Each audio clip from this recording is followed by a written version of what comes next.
Welcome, friends.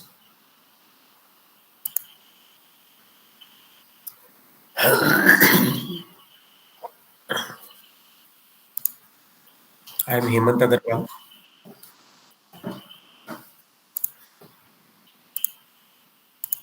host and coordinator of webinar conducted by chshelpforum.com. This website is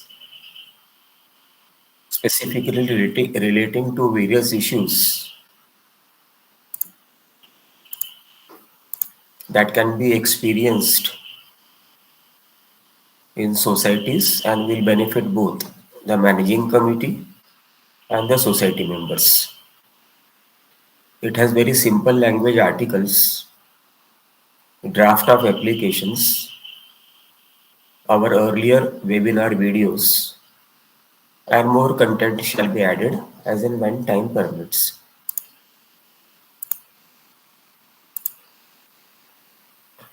This knowledge and experience sharing webinar is conducted in very simple, ordinary, non-technical, and non-legal language and can be easily understood by all our friends. आज का विषय है, today's topic is refusing documents, false bills कैसे raise किया जाता है। अब society में डॉक्यूमेंट पूछा तो सोसाइटी क्या क्या बहाने ले सकती है आपको डॉक्यूमेंट नहीं देने का। गलत आपके सर्विस और मेंटेनेंस बिल गलत कैसे बनते हैं उसका एक ब्रीफ आइडिया। मैनेजिंग कमिटी में कोरम नहीं है या कमिटी मेंबर्स नहीं आते हैं या मिनट्स बाद में लिखे जाते हैं, गलत रेजोल्यूशंस बनाए जाते हैं, गैर कानूनी रेजोल्यूशंस बनाए जाते हैं, उसके बारे में हम चर्चा करेंगे। ये सब चीज़ों के बारे में पुलिस एफआईआर कैसे फाइल कर सकते हैं, क्या क्या प्रोसिक्यूशन हो सकता है, मैनेजिंग कमेटी के ऊपर, जनरल मेंबर्स के ऊपर भी कैसे हो सकता है, छोटा मोटा उसका इंट्रोडक्शन करेंगे हम। प्रोसीजर क्या होगा पुलिस एफआईआर करने के लिए या और अलग अलग प्रोसिक्यूशन फाइल करने के लिए, और उसका आउटकम यानी परिणाम क्या क्या हो सकता है।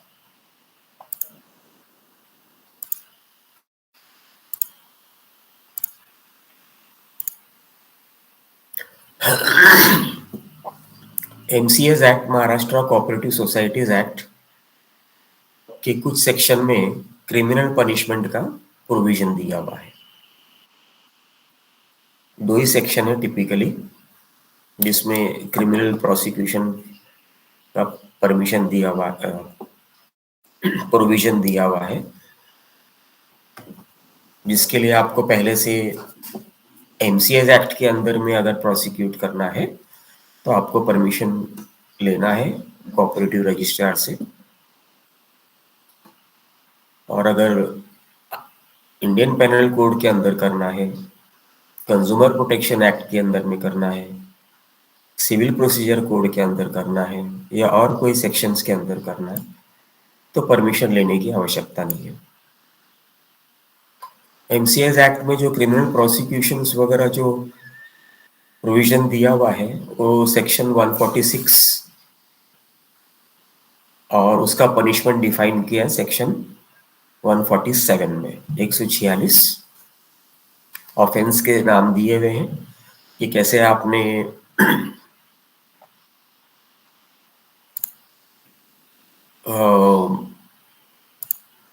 सोसाइटी के रिकॉर्ड्स को मैनिपुलेट किया, ओवरराइट किया, काटम कुटी किया, चेंज कर दिया over the period of years. Managing committee कई बार लंबे समय तक रहती है, एक सेक्रेटरी सेकंड टर्म पे आ जाता है अगर, तो उसका अंदर से मन करता रहता है कि मैं कुछ तो भी गड़बड़ करूं, कुछ तो भी फ्रॉजरी करूं मैं। आय रजिस्टर्स चेंज हो जाते हैं, सोसाइटी के शेयर सर्टिफिकेट्स कि बुक गायब हो जाती है या रिप्लेस हो जाती है। कई मेजर सोसाइटीज में नई मैनेजिंग कमेटी के आने के साथ में एक फर्स्ट फितरत ऐसी देखी गई है कि सोसाइटी के रिकॉर्ड्स में से, रजिस्टर्स में से पन्ने गायब होने लगते हैं। तो जब अगली अगली कमेटी जब आती है, नई कमेटी टेक ओवर करती है, तो उस नई कमेटी की भी फितरत है, हैबिट है कि भाई फाइल में अगर 50 पन्ने लगे हुए हैं तो 5 पन्ने देख के वो सेटिस्फाई हो जाती है ना, ठीक है जो है आ गया, आज कुर्सी हाथ में आ गई, रिकॉर्ड वगैरह देखने की जरूरत नहीं है, हमारा मकसद कुछ और है कुर्सी पे आने का। और तो दैट वो एक तरीका होता है। बैलेंस शीट कैसे मैनिपुलेट करोगे आप वगैरह वगैरह, तो उसके जो पनिशमेंट्स हैं 146 सेक्शन और 147 में, इस सारी चीज़ों के बारे में आगे चर्चा करेंगे। तो हम लोग आज आप सारे फ्रेंड्स के बिहाफ में we are inviting today's webinar speaker Shri Kuldeep Singh sahab, who is highly experienced in various aspects of life and also society matters. उनको जिंदगी का ढेर सारा तजुर्बा है, सीनियर सिटीजन है, वो अपने सोसाइटी में चेयरमैन के हैसियत से काम कर चुके हैं, अलग अलग तौर तरीके देख चुके हैं, तजुर्बेकार हैं। वो अपना आज तजुर्बा आपको बताएंगे, एक्सपीरियंस बताएंगे, अनुभव बताएंगे आपको। सोसाइटी में कई चीजें हुई उनके ऊपर नीचे, कैसे उन्होंने मैनेजिंग कमेटी के विरुद्ध में प्रोसिक्यूशंस फाइल किए, कितने ढेर सारे हैरासमेंट्स वगैरह हुए।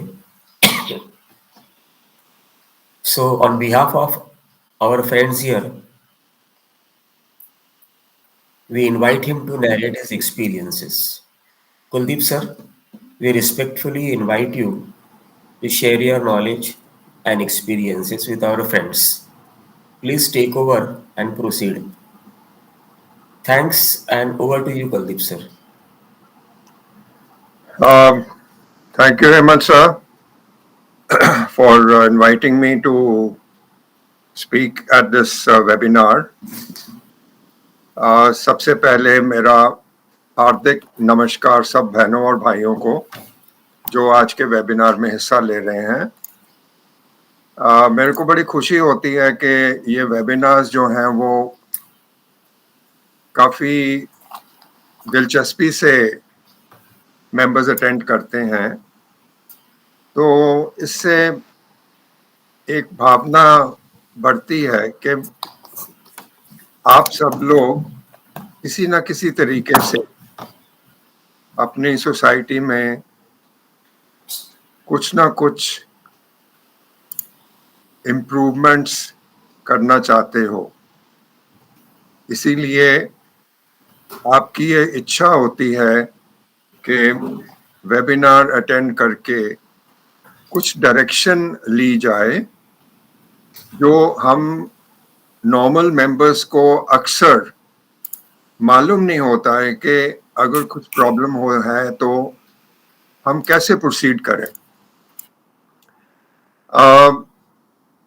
आज मैं जिस विषय पे बात कर रहा हूं, जैसे हेमंत सर ने बताया, एक तो डॉक्यूमेंट्स वाला है कि डॉक्यूमेंट्स ना देना, दूसरा अगर आपके मेंबर्स जो हैं वो 25% से ज़्यादा सिग्नेचर करके विशेष सर्वसाधारण मीटिंग बुलाते हैं और कमिटी वो सर्वसाधारण मीटिंग कंडक्ट नहीं करती है, और तीसरा मेन जो टॉपिक है वो कैसे जो मैनेजिंग कमेटी है वो गलत इंटेंशन से गलत इलीगल अनकॉन्स्टिट्यूशनल रेजोल्यूशन सर्वसाधारण मीटिंग में पास करा के मेंबर्स को बिल में अननेसेसरी इलीगल अमाउंट्स डाल के उसको तंग कर सकती है। तो जैसे हेमंत सर ने बड़ा आपको स्पष्ट बताया कि मैं अपने अनुभव से, अपने एक्सपीरियंस से ही बात कर रहा हूं और एक लाइव एग्जाम्पल हूं। तो सबसे पहले तो मैं ये बताना चाहता हूं कि ये विषय हम पहले भी डिस्कस कर चुके हैं, इसके ऊपर पहले भी हम चर्चा कर चुके हैं, लेकिन ये बार बार चर्चा जब हम करते हैं तो इन इश्यूज के डिफरेंट पहलू जो हैं वो हमारे सामने आते हैं और फिर हमको उनका हल ढूंढने में हम जुट जाते हैं कि भाई ऐसा अगर हो तो हम क्या कर सकते हैं। मैं सब मेंबर्स को सबसे पहले ये बताना चाहता हूं कि आप अपने आप को सोसाइटी अफेयर्स में कभी भी कमजोर मत समझिएगा। ये जरूरी नहीं है कि आपके साथ आधे से ज्यादा 30%, 50%, 60%, 10, 20, 30 लोग मेंबर होने चाहिए। आपको अपना पॉइंट के ऊपर सोसाइटी को मजबूर करने के लिए कि भाई आप ये जो कर रहे हो वो गलत कर रहे हो। यही तो कानून का फायदा है कि एक मेंबर भी अगर कानून के मुताबिक मैनेजिंग कमेटी को चुनौती दे सकता है तो बाकी जो मेंबर्स हैं आपको पीछे कुछ इतनी बड़ी सपोर्ट की जरूरत नहीं पड़ती है। अगर कानून आपके साथ है तो मैं आपको गारंटी देता हूं, आश्वासन देता हूं कि आप अपने लक्ष्य पे सही उतरेंगे और अपना लक्ष्य हासिल कर सकेंगे। कुछ दिन पहले आपने पढ़ा होगा एक ऑनरेबल मेंबर ने, जो हेमंत सर के ग्रुप में हम इतने सारे मेंबर हैं,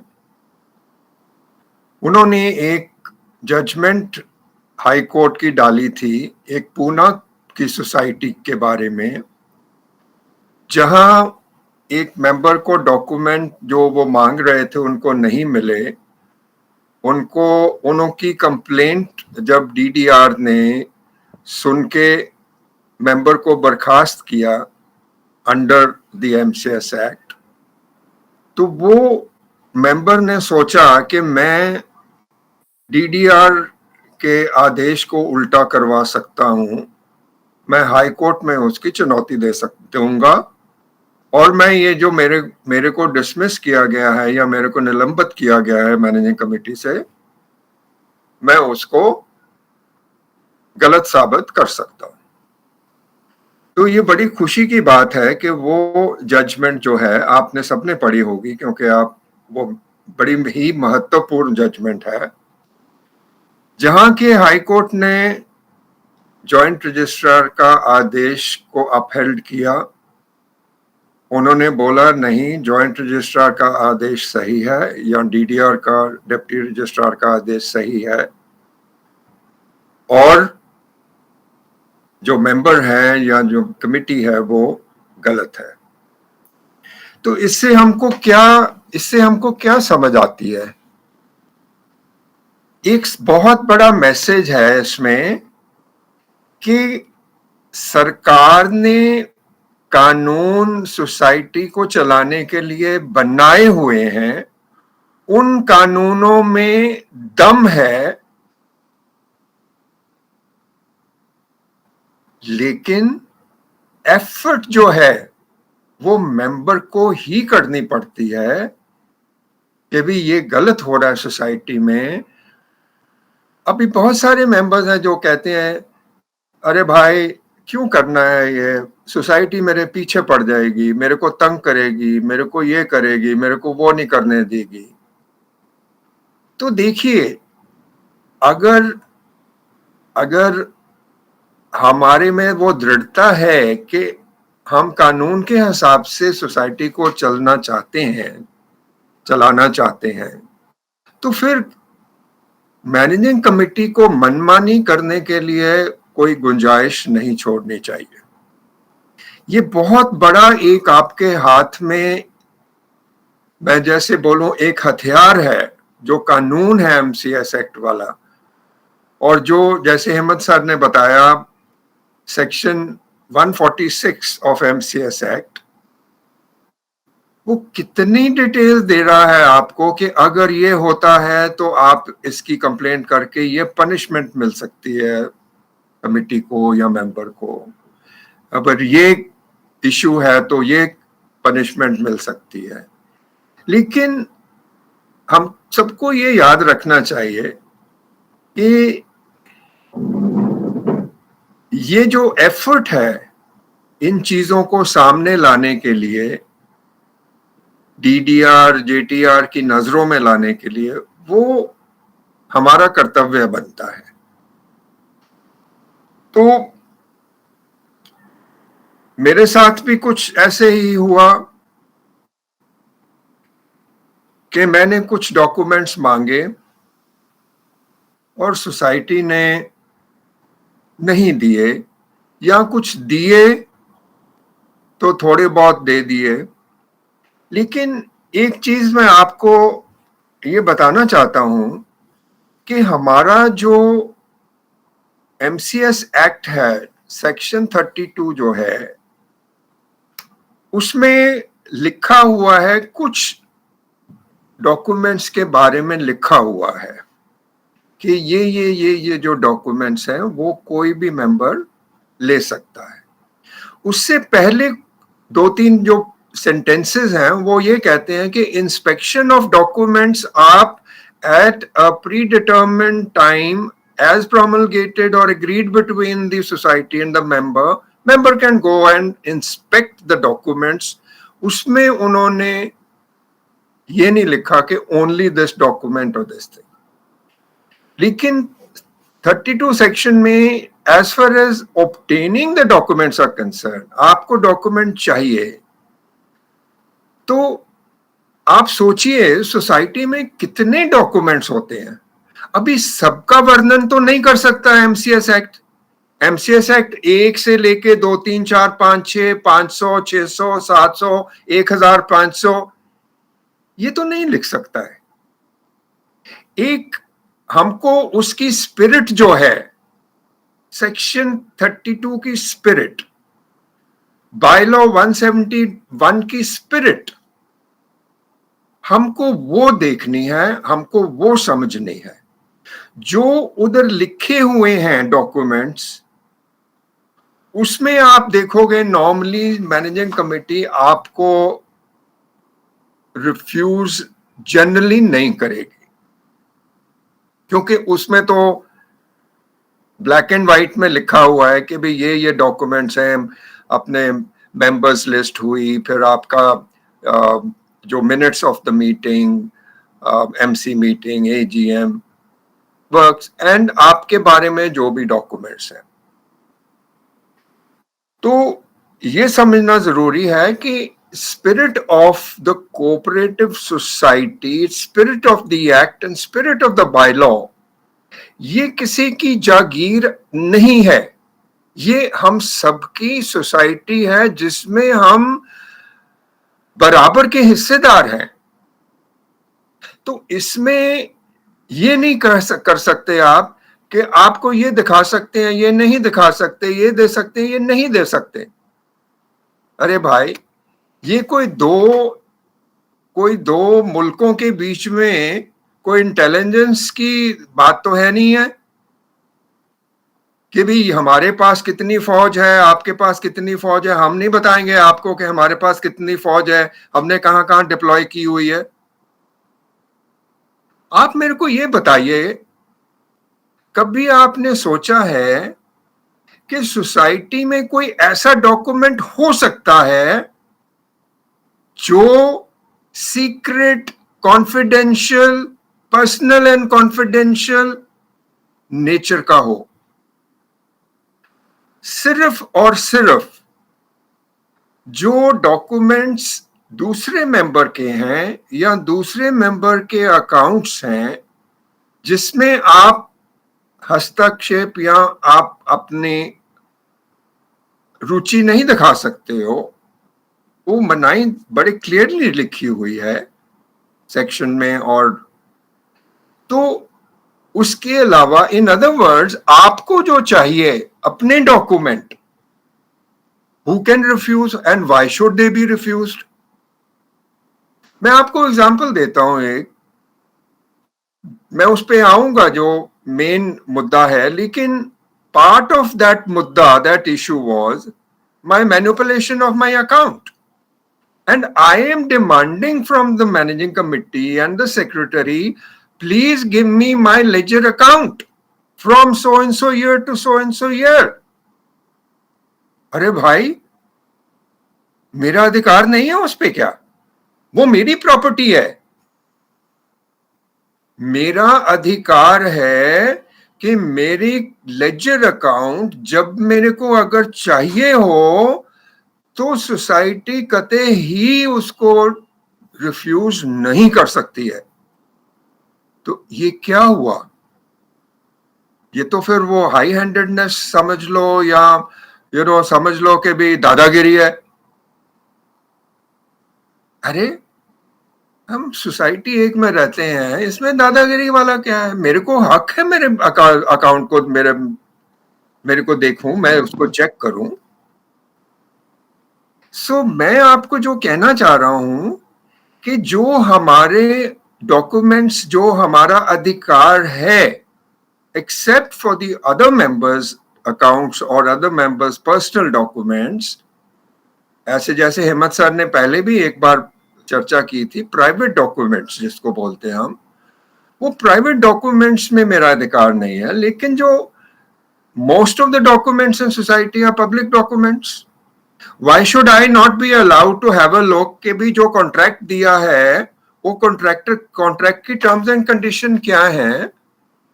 आपने अगर मान लो 5 लाख का कोई काम दिया है, मेरा अधिकार है मैं जाके देखूं, मैं पूछूं उनको कि भी ये 5 लाख का जो काम कराना है, मेरे को आपको देखना टर्म्स एंड कंडीशन इस काम की क्या है। मेरे को कोई मना नहीं कर सकता। लेकिन क्या होता है, सोसाइटी मैनेजिंग कमेटी ये सोचने लग जाती है कि भाई ये तो हमारे को फालतू में तंग कर रहा है, हमको ऐसे ही उंगली कर रहा है। ये एक एटीट्यूड जो है वो गलत एटीट्यूड। मैं आपको एक चीज और कहना चाहता हूं, अगर आपका कभी भी मन बने कि आप मैनेजिंग कमेटी में आके काम करेंगे सोसाइटी के लिए, तो प्लीज एक तो अपना इंटरेस्ट कुछ नहीं होना चाहिए आपका कि भी मैं बन जाऊंगा तो मैं कॉन्ट्रैक्टर से मैं अपने घर में काम करवा लूंगा 5 लाख का, और मैं, वो नहीं होना चाहिए। आपको सभी मेंबर्स को बराबर समझना चाहिए और एकदम ट्रांसपेरेंसी के साथ आपको काम करना चाहिए और रूल और रेगुलेशन के हिसाब से करना। अगर आप वो करते हैं तो मैं आपको गारंटी देता हूं, आपको कोई भी मेंबर कभी भी आपके ऊपर उंगली नहीं उठा सकता, आपको किसी कोर्ट कचहरी में या डीडीआर के रजिस्टर में घसीट नहीं सकता। अनफॉर्चुनेटली क्या हो गया कि एक ये जो काम है, हालांकि ये ऑनरेरी काम है, लेकिन ये कि रास्ता बन गया है लोगों के लिए, क्योंकि हम बहुत सारी सोसाइटीज का सुनते हैं कि भाई इतने लाख का घपला हो गया, इतने करोड़ों का घपला हो गया, परमिशन नहीं ली, अपने मनमर्जी से काम कर दिया। तो ये जो है, इसको आप अगर आड़े हाथ नहीं लेंगे तो ये बीमारी जो है वो और बढ़ती रहेगी। ये एग्जाम्पल्स हमको सेट करनी है। देखिए क्या होता है जब ऐसी जजमेंट आती है हाई कोर्ट में, तो सबका विश्वास जो है वो और मजबूत होना चाहिए कि देखो भाई, कानून के हिसाब से हम जो कर रहे हैं या हम जो मांग रहे हैं वो कानून के हिसाब से हम ठीक कर रहे हैं, और सोसाइटी या कमिटी या मेंबर ऑफ कमिटी जो है वो आंसरेबल है for all these negative things और नेगेटिव थिंकिंग और नेगेटिव वे ऑफ वर्किंग। तो मैं ज्यादा डिटेल में नहीं जाता हुआ, क्योंकि अभी हम सबको मालूम है कि गाइडिंग फैक्ट अपना 32 section as well as MCS act का बायलॉ 171, अभी जो न्यू अमेंडमेंट हुई थी उसमें 154B8 आपको काफी सारे अधिकार देता है डॉक्यूमेंट्स के बारे में। एक बीच में 2018 में एक गवर्नमेंट का ऑर्डिनेंस आया था, महाराष्ट्र गवर्नमेंट का, वो तो एक्चुअली बहुत अच्छा ऑर्डिनेंस है, मेरे को तो बहुत अच्छा ऑर्डिनेंस लगा था वो, क्योंकि उसमें उन्होंने लिखा था entire correspondence of society member can take. Actually होना तो वैसे चाहिए है, बट 4 महीने के बाद में एक 19 में ऑर्डिनेंस आ गया और उसने वापस वही लैंग्वेज कर दी जो पहले MCS एक्ट सेक्शन 32 की लैंग्वेज थी। लेकिन हमको स्पिरिट, जैसे मैंने बोला कि अभी कमिटी बोलेगी नहीं, section 32 bylaw section 154B8 does not say that you are entitled for this document. He is not going by the spirit of the act, the spirit of cooperation, cooperative society. तो ऐसे ही हुआ, मैंने complaints करी, ये मुद्दा 4-5 साल चलता रहा, मेरे को कुछ मिला, मेरे को कुछ नहीं मिला। मतलब कि आप देखो कि वो तंग आने वाली बात हो गई कि भाई ये इतनी मनमानी, जब जॉइंट रजिस्ट्रार ने भी आदेश दिया है कि भाई ये जो है आपको ये डॉक्यूमेंट इनको दीजिए, और फिर भी अनदेखी, फिर भी नॉन कंप्लायंस। और मैं आपको बता दूं 146 में ये नॉन कंप्लायंस का भी एक पनिशमेंट है सब पैरा में, not complying with the orders of the authorities, और उसकी पनिशमेंट भी है। तो कहने का मतलब ये है कि उसके बाद में फिर आपके पास जब 154B8 के तहत 154B27 के तहत joint registrar in bracket 1 subsection 1 में भी ऑर्डर करता है, और 2 के ऊपर अगर वो ऑर्डर नहीं कंप्लाई होता है तो under 154B27(2) he can send a person to the society, get the document, give it to the member. So the law is strong. बाकी RTI की बात रही, एक अभी चर्चा रिसेंटली ये होती रहती है अपने ग्रुप्स में, तो वही औरंगाबाद वाला बेंच की जो एक बार हुआ था कपल ऑफ इयर्स बैक, मैंने भी उसका इस्तेमाल करने की कोशिश करी थी। मैंने भी सबसे पहले RTI जो थी मैंने मैनेजिंग कमेटी को दी थी, और मैनेजिंग कमेटी ने जवाब दिया कि भाई हम RTI के तहत नहीं आते हैं। तो जो मेरे को आज के दिन में जो मेरी अंडरस्टैंडिंग है, और Hemant sir can correct me in that, कि RTI directly actually private cooperative housing society को अप्लाई नहीं करता, because they are not considered public servant की कैप उसमें आ सकते हैं मे बी, बट हमारा जब हम खुद अपना पैसा कलेक्ट करके अपनी सोसाइटी चला रहे हैं तो वो एक पब्लिक ऑफिस नहीं बनता, वो एक कोऑपरेटिव प्राइवेट संस्था होती है जो, तो आपको वो आरटीआई का रास्ता जो है वो डीडीआर या जेटीआर के थ्रू आपको इस्तेमाल करना चाहिए। आप जेटीआर को बोलो, डीडीआर को बोलो कि sir I want these documents, he will direct the society, please give the documents. He can use 154B27 in bracket 1 or 2 as he likes. तो जब ये नहीं हुआ तो ये कुछ चीजें इकट्ठी होती रही, तो मैंने 146 का कंप्लेंट डाला, कंप्लेंट अंडर सेक्शन 146। तो उसमें प्रावधान है कि अगर आपने डॉक्यूमेंट नहीं दिए हैं तो आप उसमें कंप्लेंट डाल सकते हैं। तो उसमें जेटीआर डीडीआर अपनी सुनवाई करता है, बुलाता है, एविडेंस लेता है सारा, और उसके बाद में आदेश देता है। और मेरे को आदेश मिला कि आप इनको under 146 in bracket so and so prosecute कर सकते हैं। जो दूसरा मुद्दा था वो not calling the meeting when members, more than 25% members have given the requisition under bylaw 96 bylaw। ये कौन कौन से तरीके हैं जिसमें के विशेष सर्वसाधारण मीटिंग जो है वो बुलाई जा सकती है, चेयरमैन खुद कर सकता है, majority of MC members can decide and say if there should be a special general body meeting, registrar can order that there should, you please conduct special general body meeting, and the members of the society by giving requisition, signed requisition with the agenda and signature of more than 25% people, the chairman is duty bound to call the meeting in 30 days.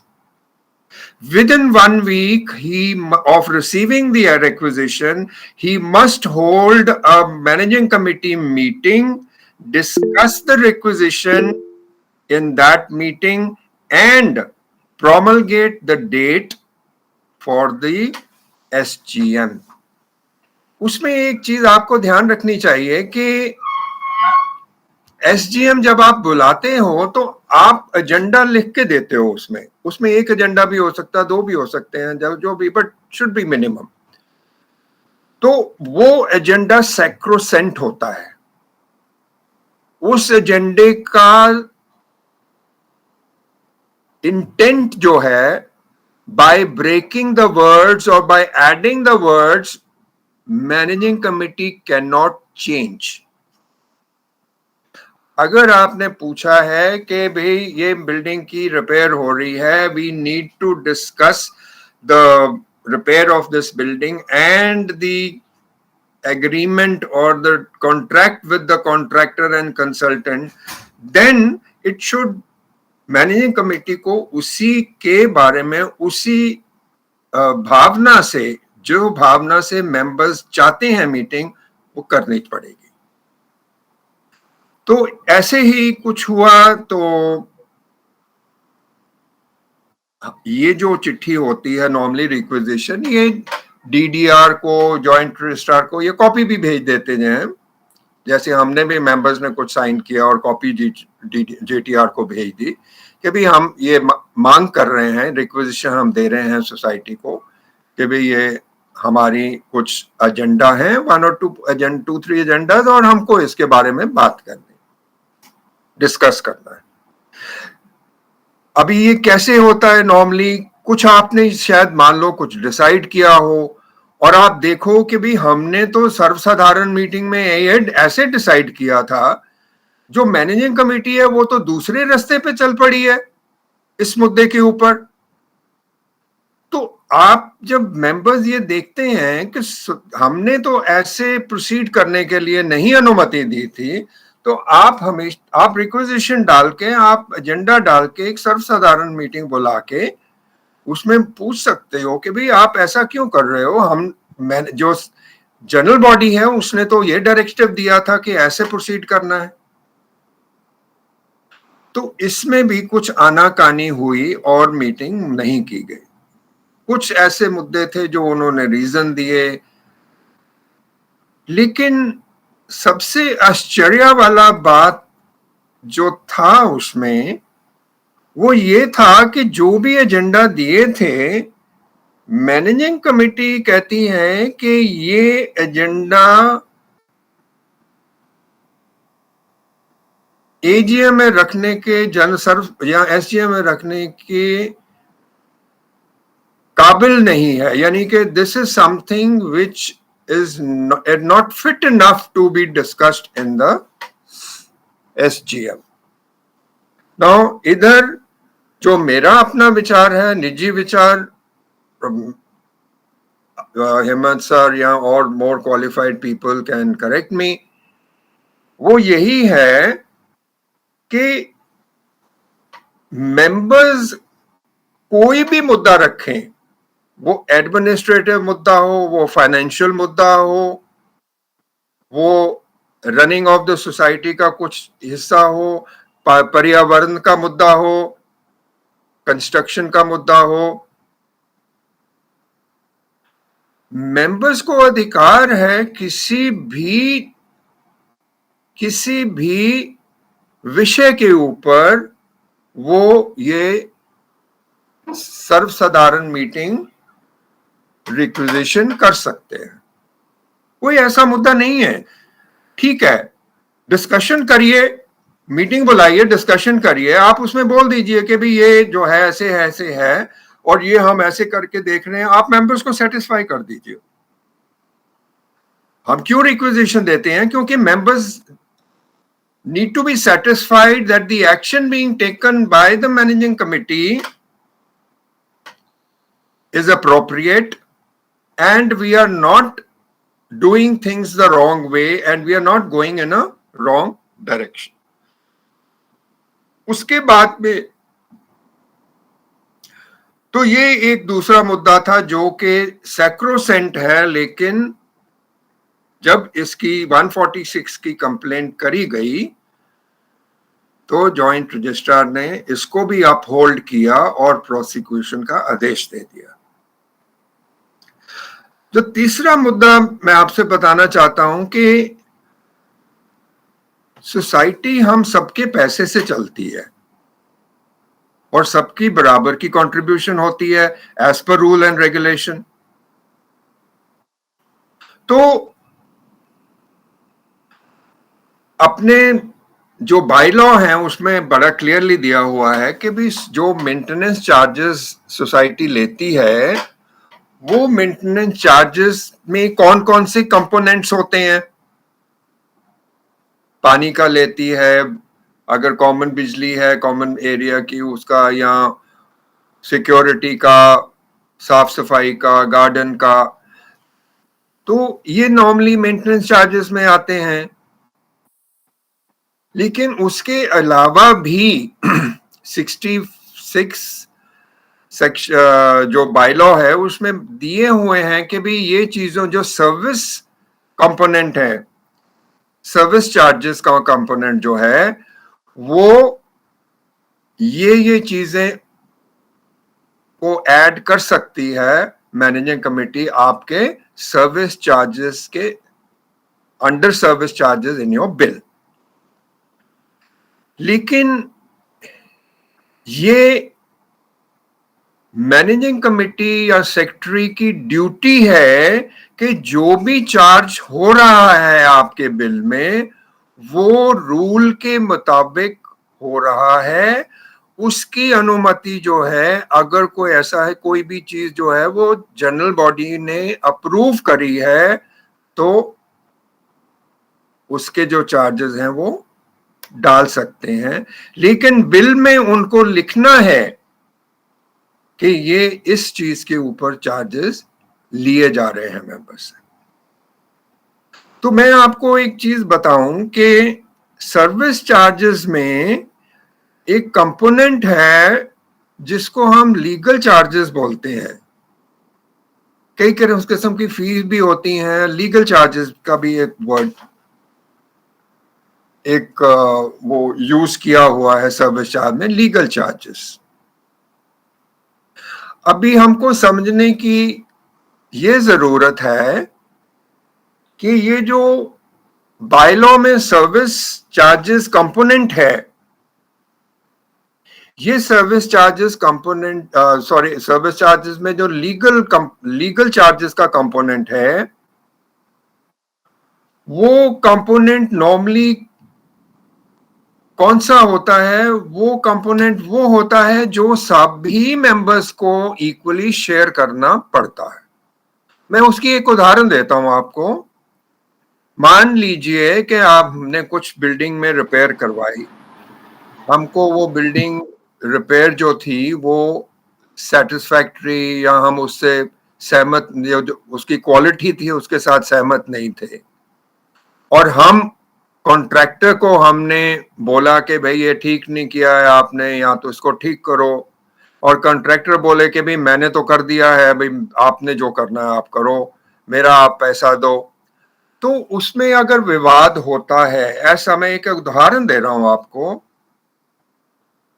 तो आप contractor को court of law में, because कोई भी contract भी होता है, आप देखेंगे कोई भी कॉन्ट्रैक्ट जो किसी भी सर्विस प्रोवाइडर के साथ होता है, उसमें नॉर्मली क्लॉज रखी जाती है कि अगर कोई विवाद होगा, अगर कोई डिस्प्यूट होगी, तो वो डिस्प्यूट जो है वो हम इस जुरिस्डिक्शन कोर्ट में हम लेके जा सकते हैं। वो भी ले जा सकता है सोसाइटी को, सोसाइटी भी उसको लेके जा सकती है। तो ये चाहे वो लेके गया है या आप लेके गए हैं, तो ये तो सोसाइटी का, पूरी सोसाइटी का इंटरेस्ट प्रोटेक्ट करने के लिए लेके गए हैं ना। तो उसमें जो लीगल खर्चा होगा वो जो है वो सर्विस चार्जेस कंपोनेंट में इक्वली डिवाइड होके, actually generally it should be passed in the general body and managing committee should say कि भी देखो 2 लाख का खर्चा है इसमें, तो हम इसको कोर्ट लेके जाना चाहते हैं बिकॉज इसने काम ठीक नहीं किया है। अभी हम उसको बोल रहे हैं कि इसको या तो ठीक करो, नहीं तो हमारा पैसा वापस करो, नहीं पैसा वापस करोगे तो हम आपको कोर्ट लेके जाएंगे। तो उसमें फिर जनरल बॉडी जो है उनको अनुमति देती है कि भी ठीक है आप देख लो, अगर नहीं करता है तो उसके ऊपर केस कर दो, या हमारे साथ डिस्प्यूट है, हम उसको पैसे नहीं दे रहे हैं, उसकी रिटेंशन फी नहीं, मनी रिटर्न नहीं कर रहे हैं, हम बोल रहे हैं कि नहीं तुम्हारा काम अच्छा नहीं हुआ था, हम रिटेंशन मनी हमारी आपकी क्यों रिटर्न करें। तो हो सकता है कि कॉन्ट्रैक्टर जो है वो सोसाइटी को कोर्ट में ले जाए कि भाई ये मेरे पैसे नहीं दे रहे हैं as per the terms and conditions of the contract. तो ऐसे जो कॉमन इंटरेस्ट ऑफ सोसाइटी के जो लीगल इश्यूज होते हैं और जो उनके ऊपर खर्चा होता है, वो सर्विस चार्जेस में मैनेजिंग कमेटी कलेक्ट कर सकती है, लेकिन बराबर का होना चाहिए सब मेंबर्स के लिए, और उसकी जनरल बॉडी में अनुमति भी होनी चाहिए। तो ये जो 3 चीजें हैं, मैंने ब्रीफली आपको बताया कि जब मेरे बिल में मेरे को गलतियां लगी या मैंने उनको बोला कि भाई ये ठीक नहीं है, उन्होंने मेरे बिल को ठीक करने से मना कर दिया, तो मेरे पास क्या चारा था, मैं क्या कर सकता था? तो यही कर सकता था कि भाई मैंने जॉइंट रजिस्ट्रार को 146 के अंडर कंप्लेंट करी और उसमें भी मेरे को उनको प्रोसिक्यूट करने का आदेश मिला। एक चीज आपको और बताना चाहता हूं, मैंने पहले भी अपने वेबिनार में इसके बारे में बात करी है, मैं अपना विचार भी इसमें एक रखता हूं, और वो ये है कि अपने बायलॉज में मेरे को एक त्रुटि दिखती है, कमी दिखती है। सोसाइटी के जो बायलॉज हैं वो कहते हैं कि लास्ट में 174, if I'm not wrong, some societies will have either bylaw 174 or 173, 172, कि भी अगर किसी भी मेंबर को कोई प्रॉब्लम है, कोई डिस्प्यूट है, तो उसमें दिया हुआ है कि अगर ये डिस्प्यूट है तो आप जेटीआर के पास या डीडीआर के पास शिकायत ले कर सकते हैं। अगर ये डिस्प्यूट है तो आप फेडरेशन के सामने ये डिस्प्यूट रख सकते हैं। अगर ये डिस्प्यूट है तो आप कोऑपरेटिव कोर्ट में जा सकते हैं। अगर ये डिस्प्यूट है तो आप पुलिस में जा सकते हैं। तो ये सब जो है वो गाइडेंस दी हुई है, वो भी उसमें भी सारा कुछ नहीं लिख सकते बायलॉज में ABCD to 100 कि भी अगर ये हो, तो उसमें भी आपको वो देखना है कि as per the spirit of the bylaw कि आप उस इशू को कंप्लेन करने के लिए, उसको ठीक करने के लिए आप कहां जाके उसकी कंप्लेंट कर सकते हो। तो एक बड़ा interesting part of the bylaw ये है कि अगर कोई भी रेजोल्यूशन AGM में पास होता है या कोई भी रेजोल्यूशन मैनेजिंग कमेटी अपनी मीटिंग में, मैनेजिंग कमेटी की मीटिंग में पास करती है, तो वो जो रेजोल्यूशन है उसको आप कोऑपरेटिव कोर्ट में चैलेंज करना पड़ता है। अभी मैं ये तो मान सकता हूं कि भी जो रेजोल्यूशन अगर सर्वसाधारण मीटिंग जनरल बॉडी ने पास किया है, अगर वो प्रॉपरली एजेंडा में आया है, प्रॉपर डिस्कशन हुई है, प्रॉपर वोटिंग हुई है और रेजोल्यूशन पास हुआ है, तो समझ सकते हैं हम कि भी वो कोऑपरेटिव कोर्ट में जाना चाहिए। लेकिन अगर मैनेजिंग कमेटी मैनिपुलेट करती है, उस मुद्दे को एजेंडा में नहीं डालती है, डिस्कशन से निकालते एक बंदे के ऊपर आप बोलो इससे पैसे लिए जाएं, ना उसकी वोटिंग हो और वो बोल दें कि भाई ये रेजोल्यूशन पास हो गया है, तो वो एक बहुत बड़ी कमी है बायलॉज में। क्योंकि आजकल कुछ ऐसा माहौल हो गया है और मेरे को सुनने में ये आया है कि commissioner of cooperation has said that there is no need to do videography of the general body meetings. एक आदेश है 2010 का, 15 मार्च 2010 शायद, अगर मेरी डेट मेमोरी ठीक है, तो वो कहता है कि सर्वसाधारण मीटिंग जो है उसकी वीडियोग्राफी, ऑडियो वीडियोग्राफी होनी चाहिए। और कई बार क्या होता है कि मैनेजिंग कमिटीज ने कुछ ऐसे गलत मलत रेजोल्यूशन पास करना होता तो वो ऑडियो वीडियो कराते ही नहीं है, और जो उन्होंने मिनट्स में लिख दिया और बोल दिया कि भाई हाँ ये तो पास हुआ था, उसको फिर आपको चैलेंज करने के लिए कहां जाना है, तो कोऑपरेटिव कोर्ट जाना है। तो ऐसे करके, लेकिन अगर आपने प्रोसीजर फॉलो नहीं किया है तो मैं समझता हूं कि आपका अधिकार है कि ऐसे रेजोल्यूशन को आप डीडीआर या जेटीआर के ऑफिस में भी चुनौती दे सकते हो कि एडमिनिस्ट्रेटिवली इन्होंने गलत काम किया है और इन्होंने मैनिपुलेट करे हैं मिनट्स, इन्होंने रेजोल्यूशन मैनिपुलेट करा है। मैं क्यों ये बोल रहा हूं, क्योंकि अभी आप देखिए आप जो मेट्रोपोलिस में रहते हैं बॉम्बे में, आपके तो आसपास में कोऑपरेटिव कोर्ट आपको मिल जाएगी, लेकिन जो पनवेल रीजन में रहते हैं, नवी मुंबई, पनवेल रीजन, रायगढ़ डिस्ट्रिक्ट, उनको कहां जाना पड़ेगा? अलीबाग। आप मेरे को ये बताइए, अलीबाग जाना कोई आसान है? 2 घंटे जाने के लगते हैं, 2 घंटे आने के लगते हैं, पूरा दिन वेस्ट होता है, पैसे अलग से खर्च होते हैं, किसके पास टाइम है? और इससे भी भयंकर जो अपना बायलॉ है, वो बायलॉ जो है कि कोऑपरेटिव कोर्ट में जाना चाहिए, वो ये, जैसे मैंने आपको बताया, अगर मैनेजिंग कमिटी रेजोल्यूशन पास करती है अपनी मीटिंग में,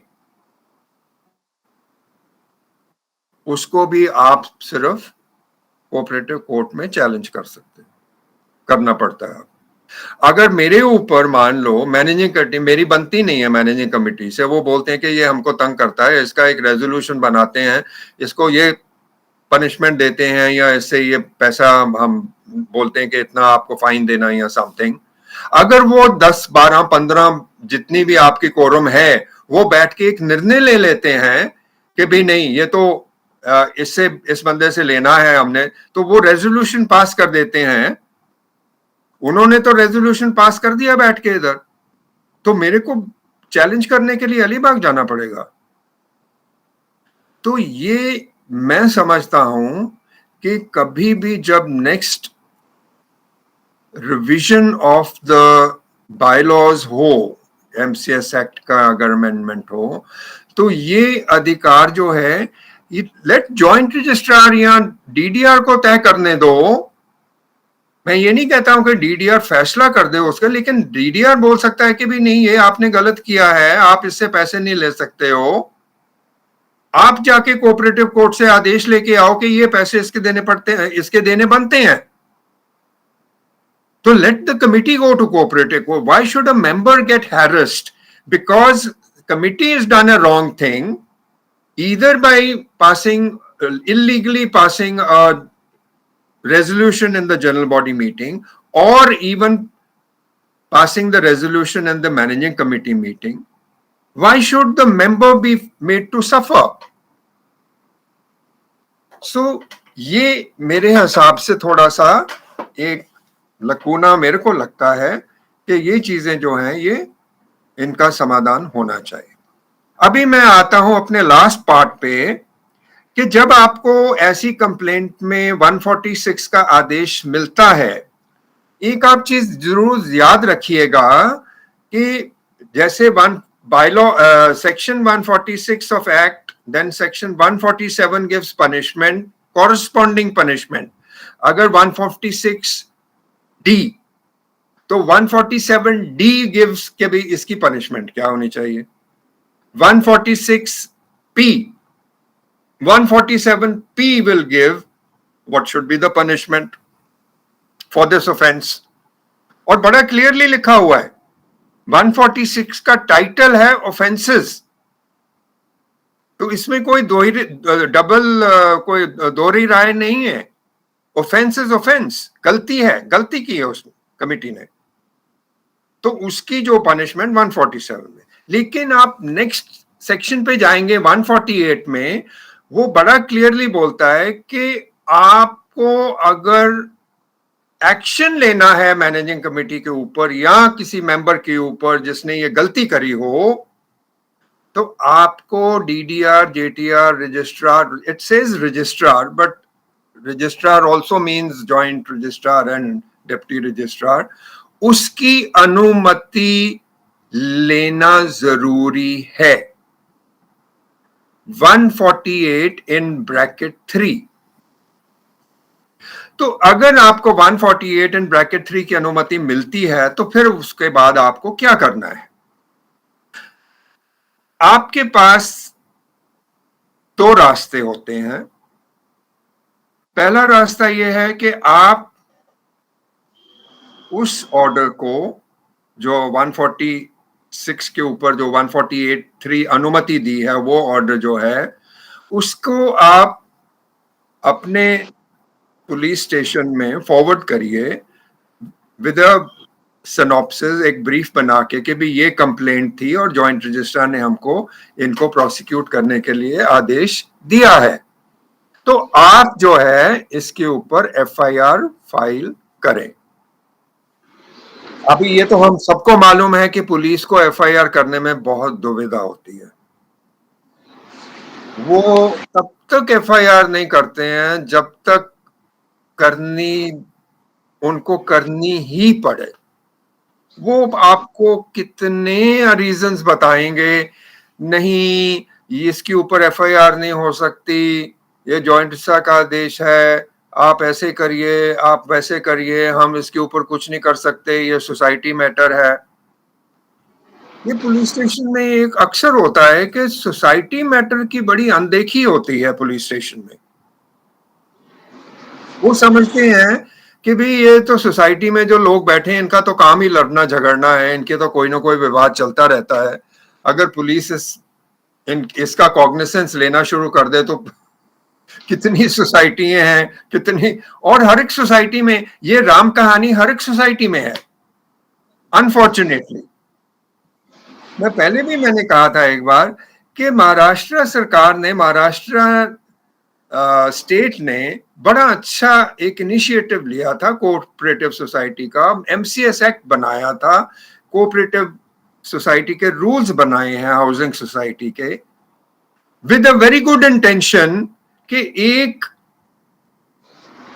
मार्गदर्शन दे देते हैं कि भी आप कमिटी को ये मार्गदर्शन, इनके ऊपर चलना है, ये असूलों के साथ कमिटी का एडमिनिस्ट्रेशन चलाना है।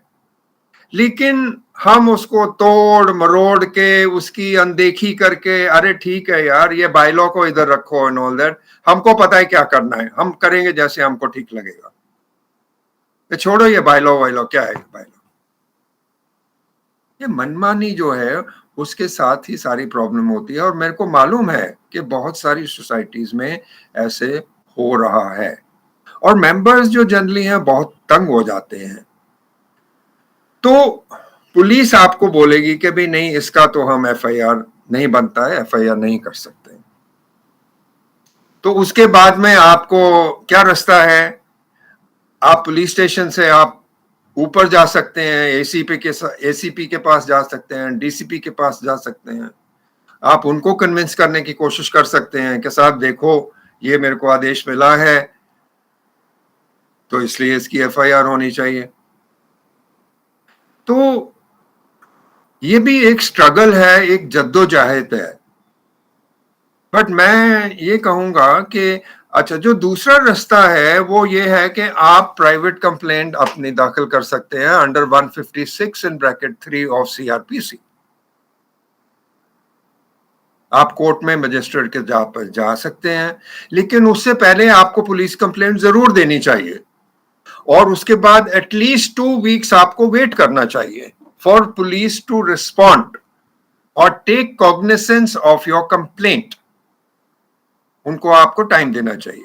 मैं कह रहा हूं 2 हफ्ते तो मैंडेटरी है, लेकिन 3, 4, 5 हफ्ते आप आराम से दीजिए उनको, उनसे बातचीत करिए कि भी आप एफआईआर कर रहे हो कि नहीं, और फिर अगर नहीं करते हैं तो फिर 156 इन ब्रैकेट 3 का रास्ता अपनाइए। प्राइवेट कंप्लेंट जो है वो लोअर कोर्ट में आप फाइल करिए और उसके ऊपर केस दर्ज करवा सकते हैं।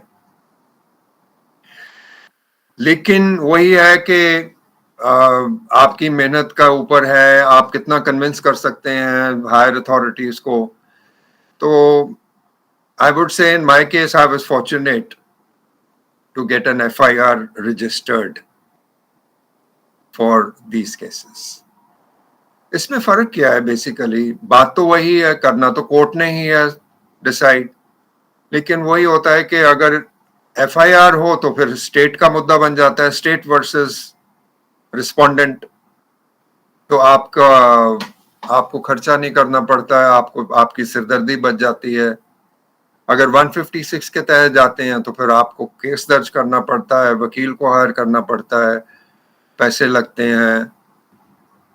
तो ये 2 चीजें जो हैं वो आप कर सकते हो। अभी किसमें भी आपको जहां मिले रिलीफ मिले वो आप ले सकते हो। तो मैं आखिर में यही कहना चाहता हूं, वही चीज दोहराना चाहता हूं कि सोसाइटीज में काम तौर तरीके से करने के लिए रूल्स, रेगुलेशंस, बायलॉज हैं। अगर मैनेजिंग कमेटी वो रूल, रेगुलेशन, बायलॉज के तरीके से अपना काम करती है तो मेरे हिसाब से कोई प्रॉब्लम नहीं होनी चाहिए। लेकिन अगर नहीं करती है और मेंबर एग्रीव्ड है, मेंबर को लगता है कि मेरा नुकसान हो रहा है या सोसाइटी का नुकसान हो रहा है, तो आप उसको परसू कर सकते हैं। ये अगेन आपके ऊपर डिपेंड करता है कि आप किस हद तक आप जाना चाहते हैं। जो कहने का मतलब ये है कि आप कितनी क्षमता रखते हो कि भाई आफ्टर ऑल ये बात तो जूते घिसाने वाली बात है। ये आपको रिलीफ मिलने कोई 10 दिन में, 15 दिन में, 1 महीने में, 4 महीने में रिलीफ नहीं मिलने वाला है आपको। कोई भी मुद्दा आप डालोगे एंड ऑल दैट, आपको सालों के साल लगते हैं। आप उसको कितना परसू कर सकते हो, आप में कितनी क्षमता है, आपके में निश्चय कितना है। लेकिन ये चीज जो है, ये मैनेजिंग कमेटी भी जानती है कि किस मेंबर के पास टाइम है कंप्लेंट करने का, हियरिंग जाके अटेंड करने का, जूते घसाने का, अपना पेट्रोल खर्च करने का, गाड़ी से जाने का, टाइम बर्बाद करने का। वो जानते हैं, वो भी तो हमारे जैसे ही है ना। वो जानते हैं कि कौन जाता है यार, करेगा तो देखेंगे फिर। और दूसरी बात जो ये है कि हम तो अपने पैसे खर्च करके जाते हैं, लेकिन ऐसी कमेटी जो होती है वो फिर कमेटी से अपना फंड, सोसाइटी के फंड से खर्च करने लग जाती है, which is again very bad, which is again an offense unless they take permission from the AGM. They can't do that. Law है अपने पास। आप अगर में आप में हिम्मत है और आप सोसाइटी में ठीक तरह से ढंग से मैनेजिंग कमेटी को काम करना चाहते हो कि वो करें, तो समाधान है। लेकिन मैं यही अंत में यही बोलूंगा कि अगर हम सारे ही वही तरीका अपना लें कि भी छोड़ो यार, मेरे को क्या लेना देना है इसमें, तो फिर तो हमारी रक्षा कोई नहीं कर सकता है। लेकिन अगर हम अपने अधिकारों की रक्षा करना चाहते हैं तो कानून हमारे साथ है, और कानून कार्रवाई जब करे तो मैनेजिंग कमेटी को मुसीबत में डाल सकते हैं। शुक्रिया, मैं इतना ही कहना चाहता हूँ। Hemant ji, over to you, I finished. Thank you Kuldeep sir. Before we proceed further, अपने दोस्तों को ये बता दूं मैं कि Kuldeep sir is not a lawyer but is an extraordinary person. हमारे तरह है कुलदीप सर भी, लेकिन जिंदगी का बहुत बड़ा तजुर्बा है उनको। So I call him an extraordinary person. Why? Because he has lots of confidence. अब इसे बॉम्बे शहर में हम टिपिकली बोलते हैं कि बहुत ढेर सारा गट्स है कुलदीप सर के पास में इतना सब करने के लिए, और पूरी सोसाइटी को सिंगल हैंडेडली मैनेज करना, पुलिस स्टेशन जाना, एफआईआर दर्ज करवाना, 186, 187, 146, 147, 148 की कार्यवाही करवाना। इसी तरह I firmly believe that some people from amongst us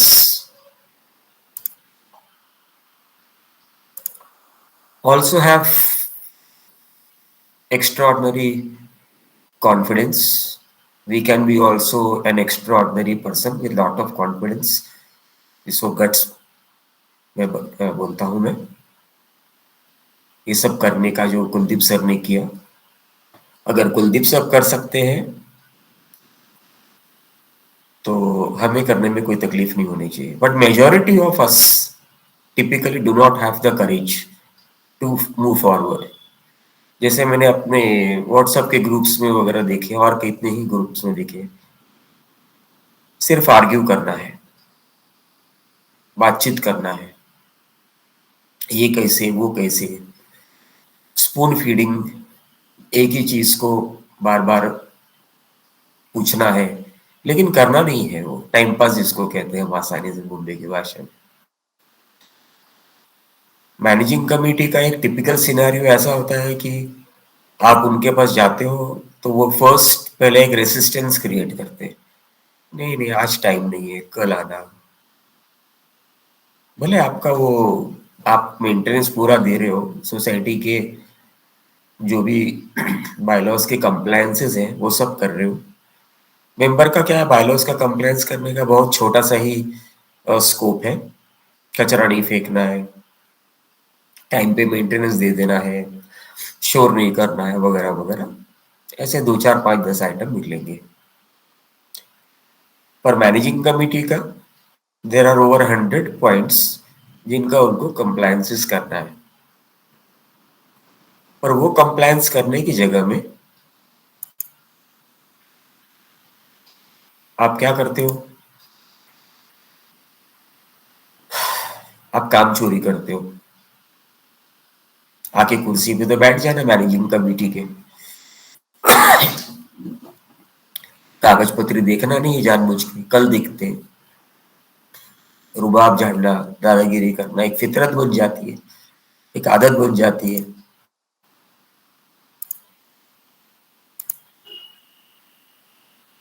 और ये आदत के चलते मेंबर्स को सर्विसेज रिफ्यूज करना, भाई मुझे एनओसी चाहिए, हाँ ठीक है एप्लीकेशन छोड़ के जाओ।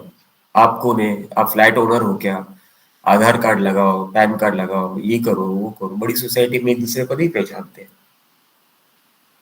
आप मेंबर को नहीं पहचानते पर मेंबर भी तो आपको नहीं पहचानता, आप कहाँ से आगे कुर्सी पे बैठ गए। अगर वो ये आर्ग्यूमेंट करेगा तो आपको कितना बुरा लगता है। आपको ऐसा लगता है कि मैं जिंदगी भर के लिए मैनेजिंग कमेटी की कुर्सी पे आ गया, और आपकी कुर्सी तो टेम्परेरी है ना। कल आपको किसी ने हाकल दिया तो, हाकल दिया का मतलब मराठी शब्द है, मतलब मैनेजिंग कमेटी की कुर्सी से उतरवा दिया, यहाँ वहाँ कंप्लेन करके। क्या कोई रोक तो है नहीं किसी को कंप्लेन करना आपके विरुद्ध में।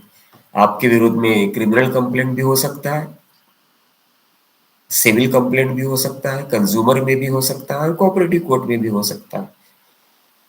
और आपकी जानकारी के लिए करीबन ऐसे 10-12 और कानून है जिसके अंतर्गत आप मैनेजिंग कमेटी के विरोध में कंप्लेंट कर सकते हो।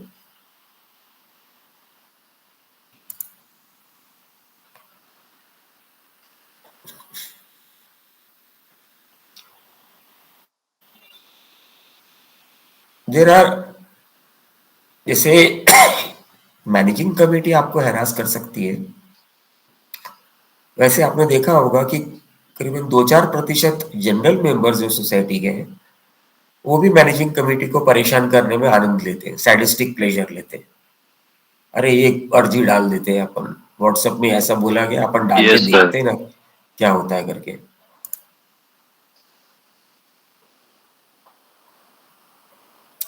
I'll request everybody to keep their microphones on mute.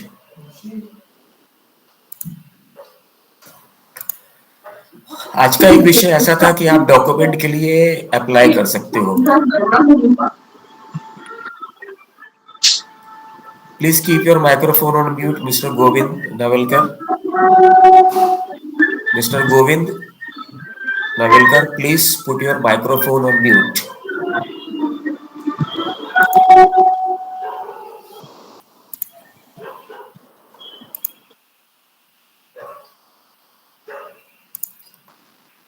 आज के विषय में कैसा था कि डॉक्यूमेंट अप्लाई करना है। एक सरल चीज लिखिए, application under section 154B-8 red with, ये लिखना है, पूरा लाइन लिखना है आपको, रेड विथ 146 ब्रैकेट में P2 comma red with 147 bracket में P2 red with 154B dash 27। आप डॉक्यूमेंट के लिए अप्लाई करोगे तो ये पूरा इतना लिखना है, application under section so and so वगैरह, और आप उसके नीचे जो जो आपको डॉक्यूमेंट चाहिए, बगल का फ्लैट में अनिल भाई रहता है, उसका डॉक्यूमेंट मत पूछिए, वो नहीं मिलेगा, लेकिन बैंक का स्टेटमेंट चाहिए कि आपको, वो मिल जाएगा। आईजे रजिस्टर्स का पूरा सेट चाहिए, वो मिल जाएगा, वगैरह वगैरह। लास्ट लाइन में पक्का लिखिएगा कि आई अंडरटेक टू पे certified copy charges under provision of rule number 27 at the rate of 2 rupees per page। Evidence act में भी प्रोविजन है, कॉपी मांगते हो आप किसी से भी, बोले वो सोसाइटी से क्यों नहीं मांगो आपने, उसको हर पेज पर ठप्पा लगा के देना है।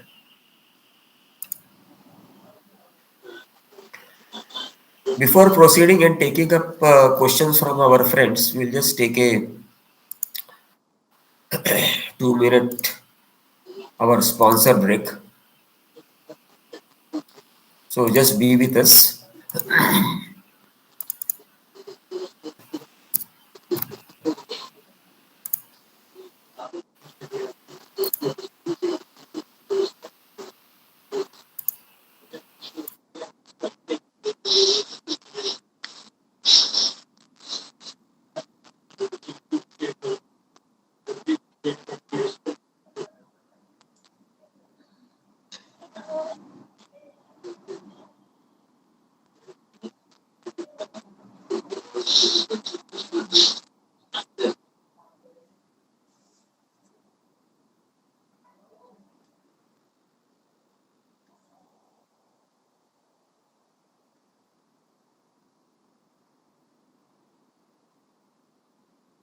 नऊशे 46 0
Friends, we can take up questions. Questions only relating to today's topic will be taken up.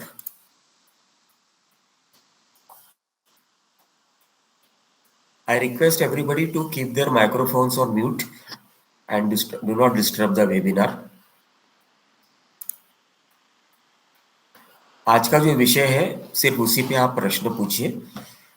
Friends who want to ask questions, please click on the hand symbol on your screen and we will take up your questions in sequence. We are taking up only one short question per person. We are not taking any long questions. While asking questions, please switch on your video. If the video is not switched on, then we are not taking your questions. This webinar does not provide any type of consultations or advice to your personal problems. Friends may ask questions only relating to today's topic. Knowledge and experience sharing is based on take it or leave it basis, without any type of liability or responsibility whatsoever and whatsoever.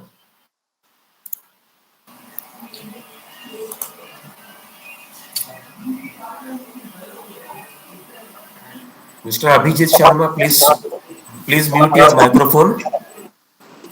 Mr. Abhijit Sharma, please mute your microphone. First question is by Sangeeta Tambe. Sangeeta madam.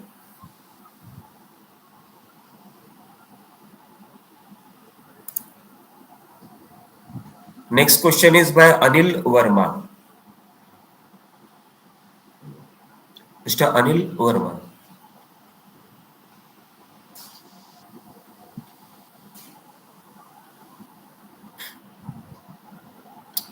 Unmute करिए Anil ji, unmute करिए।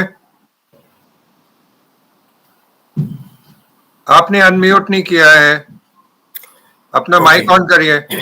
Okay. Next question is by Viju Chauhan. Viju madam. हाँ जी, thank you so much.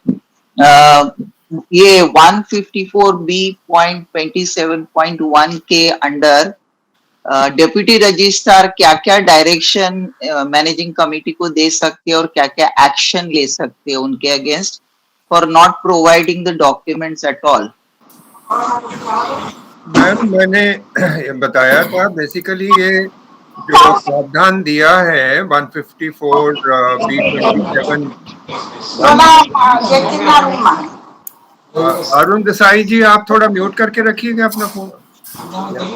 Arun Desai जी आप mute करके रखिए अपना mic please, disturbance हो रही है। अरुण जी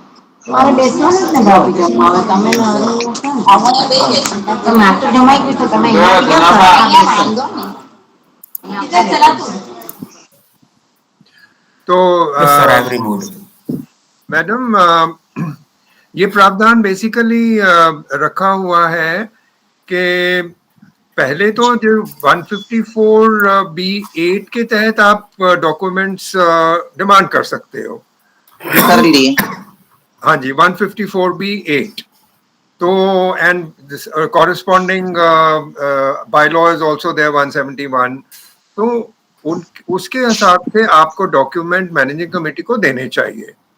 लेकिन अगर मैनेजिंग कमेटी नहीं देती है तो फिर आपके पास क्या उपाय है? आपके पास उपाय आ जाता है to go to deputy registrar. तो deputy registrar need not necessarily give आदेश to the managing committee under 154B.27.1। वो एक नॉर्मल आदेश भी दे सकते हैं कि भाई ये एप्लीकेशन आई है और इसका आप डॉक्यूमेंट आप नहीं दे रहे हो, प्लीज आप इनको डॉक्यूमेंट दीजिए 15 दिन के बीच में और उनको सेटिस्फाई करिए। लेकिन मान लो कि वो डॉक्यूमेंट तभी भी नहीं देते हैं, ये नॉर्मली मैंने देखा है, मैं ये नहीं कह सकता हूं कि he can not use 154.27.1 but 154.27 generally I've seen the deputy registrar uses एक दो बार उनको आदेश देके उसके बाद में अगर वो नहीं कंप्लाई करते हैं जो रजिस्ट्रार के आदेश के साथ तो फिर 27.1 को इस्तेमाल करते हैं और अगर 27.1 पे भी वो नहीं एक्ट करते हैं तो 154B.27.2 पे आदेश देते हैं। और उसमें क्या है कि किसी को भेजते हैं अपने ऑफिस से सोसाइटी में वो डॉक्यूमेंट प्रोक्योर करने के लिए या उनको डायरेक्टिव देने के लिए कि आप इतनी तारीख तक इतने दिनों में आप ये जो है डॉक्यूमेंट डीडीआर के ऑफिस में पहुंचा दीजिए। वो डेट भी कट ऑफ डेट भी फिनिश हो गई। Next question by Anil Verma sir. Mister Anil Verma. Yes sir, thank you very much. Sir मेरा भी सिमिलर प्रॉब्लम है कि दिसंबर 22 से मैं मिनट्स ऑफ मैनेजिंग कमेटी की मीटिंग का मिनट्स मांगता हूं क्योंकि बहुत कुछ इलीगल काम हो रहा है तो वो लोग मेरे को मिनट्स नहीं दे रहे और हर महीने में एक रिमाइंडर देता हूं for inspection and copies of minutes. फिर अभी एजीएम हुआ था उसका भी मैंने वीडियोग्राफी का वो मांगा, I will give my pen drive, please give me recording, but the managing committee is not giving me any reply. Neither they are giving me inspection date, neither they are giving me copies. So what should I do, sir? So जो make a complaint, Anil ji आप complaint करिए। आप कितना wait करेंगे? और आपने 8-9 महीने complaint wait कर लिया। सर एक चीज एक्सपीरियंस किया, सॉरी, मैंने एक चीज एक्सपीरियंस किया है अर्लियर एक बार कि ज्वाइंट रजिस्टर ऑफिस में कुछ जल्दी काम होता नहीं सर। आज लेटर दो तो 1 महीने के बाद कुछ आगे बात बढ़ता है, फिर उसके बाद वापस एक लेटर दो, फिर वो हियरिंग बुलाते हैं सर। बहुत टीडियस है, but I accept your this thing कि I have waited too long. Anil ji, मैंने अपने टॉक में मैंने यही बताया था आपको कि ये जूते घिसाने वाली बात तो है, ठीक है नहीं? तो somebody has to build the cat. तो आप इंस्टेंट रिजल्ट जो है वो मत ढूंढिए, वो आपको मिलने वाला नहीं है। ये परिश्रम है, ये परिश्रम है, उसमें आपको बेसिकली परसू करना है, और वो मैं आपको गारंटी देता हूं कि आपको रिजल्ट मिलेगा। तो जो हमने डिस्कस किया है, आप डीडीआर को कंप्लेंट करिए। Okay. Next question is by Sangeeta Tambe, madam. Sangeeta Tambe, are you there? Okay. Next question is by Mr. Loha Matthew. Mr. Loha Matthew. So, can you hear me, sir? Yes, please. Hello. Yeah, my question is, as said that we cannot view the other members' file. Okay. So, how can we come to know the document that has been submitted by the other members to the society is a valid document? Because I have disqualified the secretary membership, I have disqualified the chairman membership, because they have all submitted fraud documents, and on the inspection only we can get it. If, as sir said, you cannot view the individual documents, members' documents, unless and until we know who has submitted what, because it's a public domain. Society record is a public domain. We cannot say, we cannot show you this, the other members. Now, when I came to know, I was able to cancel the membership of the secretary as well as the membership of the chairman. Since 1995, they were fraudulently been running the society. So, as you rightly said, I just wanted to know whether the topic what you have said about now we cannot see others' file is right or wrong. Matthew साहब, मैं आपको ये बताना चाहता हूं कि अगर वैसे तो कई डॉक्यूमेंट्स होते हैं जो प्राइवेट डॉक्यूमेंट की कैटेगरी में नहीं आते हैं, तो जो आपको नहीं मिल सकता है वो प्राइवेट डॉक्यूमेंट्स नहीं मिल सकते हैं। लेकिन अगर किसी ने गलत इंफॉर्मेशन इलेक्शन के टाइम पे या वैसे कहीं दी है, तो मेरे हिसाब से तो वो प्राइवेट डॉक्यूमेंट नहीं होना चाहिए। ये अपने हेमंत सर उस पर थोड़ी और जानकारी दे सकते हैं, लेकिन आप डायरेक्टली जो है डीडीआर को भी ये कंप्लेंट कर सकते हैं कि आपके मन में शुबा है कि वो एक्चुअली उन्होंने करेक्ट डॉक्यूमेंट नहीं सबमिट किए या वो क्वालिफाइड नहीं है, तो इसकी इंक्वायरी करी जाए। तो डीडीआर जो है वो उन आदेश देगा और अब उनके डॉक्यूमेंट्स मंगवाएगा जैसे भी है, तो और उसकी कार्रवाई करेगा। हेमंत सर, ये private document and this documents what mister Matthew has said, could you like give a little more? So basically, if at all we don't for, okay, Mr. Noah, please. No, basically, please mute your microphone. Your question has been taken up. Okay. So the crux is private. There is a privacy of contract between a member and a society. You cannot ask for third party documents. You can ask only for society documents. Kuldeep sir ka document is not a society document. It is a document of Kuldeep sir. Hemant sir का document आप नहीं पूछ सकते।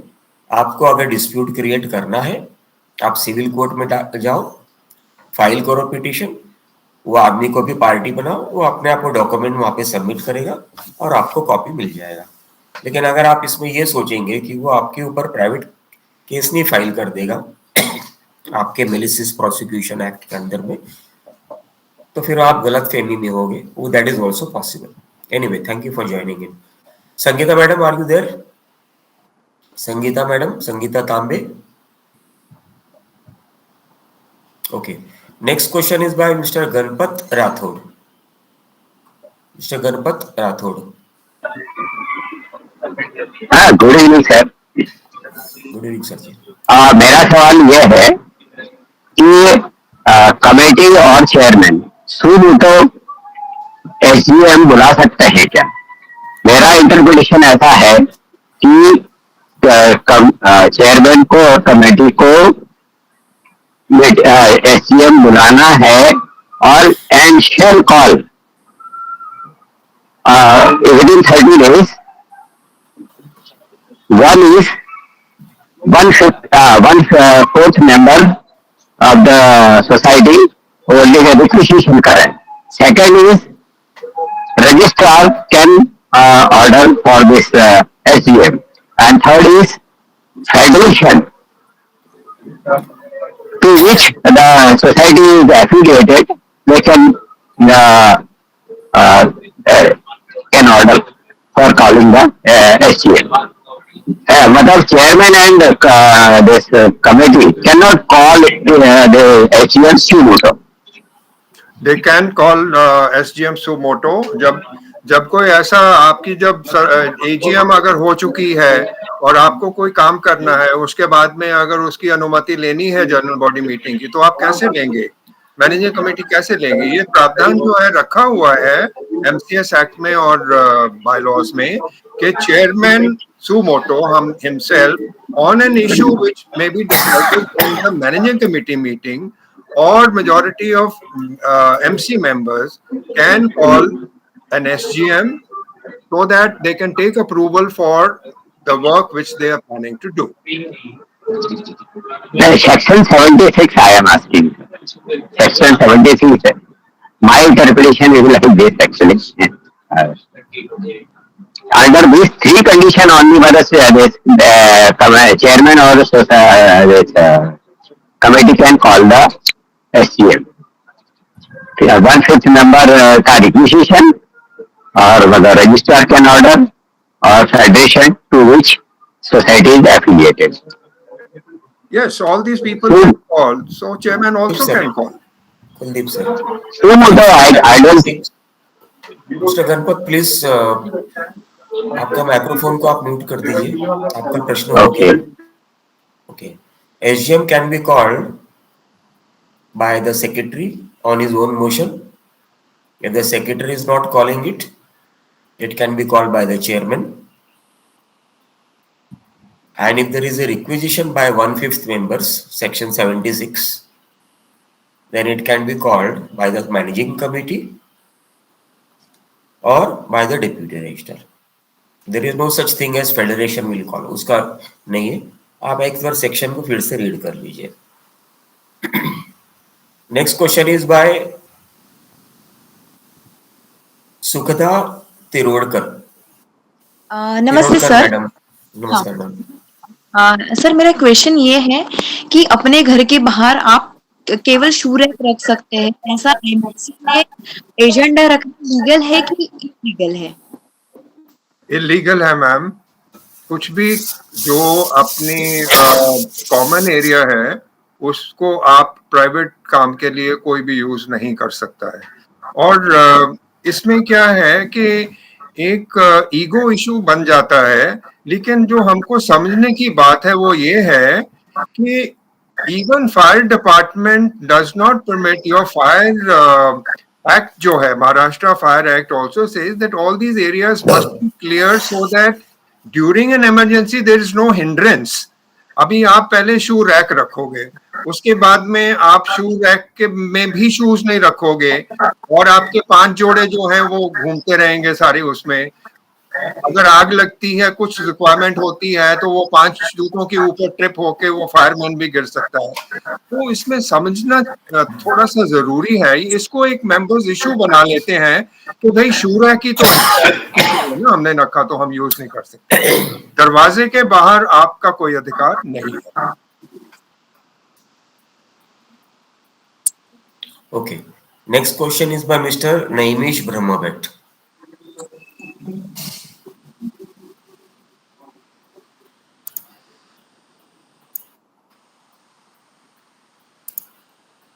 नेमिश साहब आप अपना unmute करिए mic. आपकी आवाज नहीं आ रही. हाँ नमस्ते सर. नमस्ते. ये 154B27 into the bracket 1 Excuse sir me. का ऑर्डर मार्च में मिला था हमको in support of our complaint. नाम में दिया हुआ है, प्लीज जरा वेट करिए. Thank you Hemant sir and Kuldeep sir. Nimesh मेरा नाम है. मेरा हमारे यहाँ बहुत मेजर रिपेयरिंग स्ट्रक्चरल रिपेयरिंग चल रहा है. 1 साल से काम बंद है. जो कोटेशन दिया हुआ था उससे ज्यादा पैसा ले चुके हैं. 30% ओवर कॉस्ट करके भी पैसा ले लिया है, मगर काम नहीं कर रहे हैं और पैसा बढ़ाते जा रहे हैं. जब सबने आवाज उठाई तो इनको वो पैसा स्टॉप करना पड़ा कलेक्शन, मगर ये डर के मारे रेजिग्नेशन दे चुके हैं. 3 महीना हो गया, डीआर कोई एक्शन नहीं ले रहा है और कमिटी जो है ना पीएमसी के ऊपर एक्शन ले रही, ना कॉन्ट्रैक्टर के ऊपर कोई एक्शन ले रही है. सो हमें क्या करना चाहिए? हमें डीआर मेरे ख्याल से सुनेंगे नहीं बात. पुलिस में जाना चाहिए या फिर सिविल में, या फिर कैसे आगे बढ़ना चाहिए? मेरे समझ से तो आप डीआर के पास भी जा सकते हैं, डीडीआर के पास उनको कंप्लेंट कर सकते हैं, पुलिस में कंप्लेंट कर सकते हैं कि भाई ये कॉन्ट्रैक्टर ने जो है अपना टर्म्स एंड कंडीशन के हिसाब से इसने अपना काम पूरा नहीं किया है.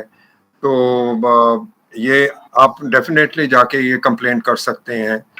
और डीआर को आप बोलिए कि भी जल्दी से जल्दी एक किसी कमेटी की नियुक्ति हो जो कि उसके बाद में वो टेक चार्ज कर सके काम का.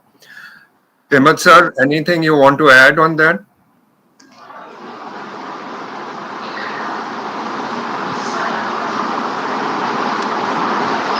एमसी पे एक्शन लेना